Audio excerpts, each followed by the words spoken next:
Sa tanang coffee farmers sa Bukidnon, maayong adlaw sa tanan. Ang mga kahoy nga sobra dekada na ang edad ang ngayon ang mapaubos sa rejuvenation. Kini ang ngayon nga himuon human sa pag-harvest ug mahimong magsugudayon pagkahuman sa pag-ani.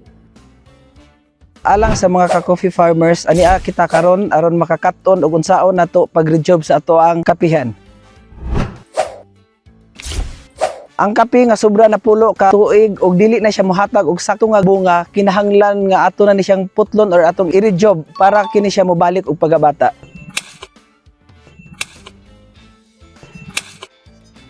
Sa paghimo niini, 40 to 50 centimeters ang sukod gikan sa punuan. Putlon sa angle manner o 45 degrees gamit ang hait nga kagamitan nga mag-atubang sa sidlakan kasagpan nga direksyon.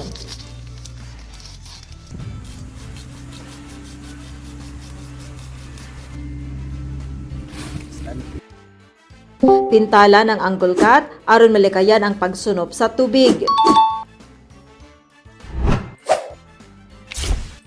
Alang sa gipulungan nato nga punuan sa kape, atong butangan og synthetic fertilizer sa panahon sa ting-ulan og atong sundan kini matag tulo ka bulan sa panahon sa ting-ulan.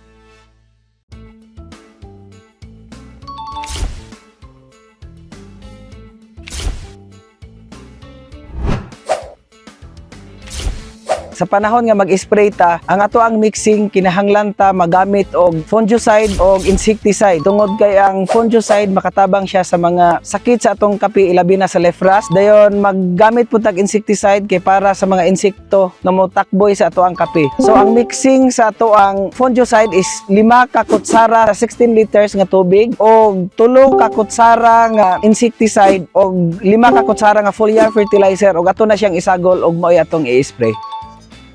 Pinaagi sa husto nga pagpulong, pag-abuno, paglimpyo ug pag-spray ang imong mga punuan sa kape mulambo.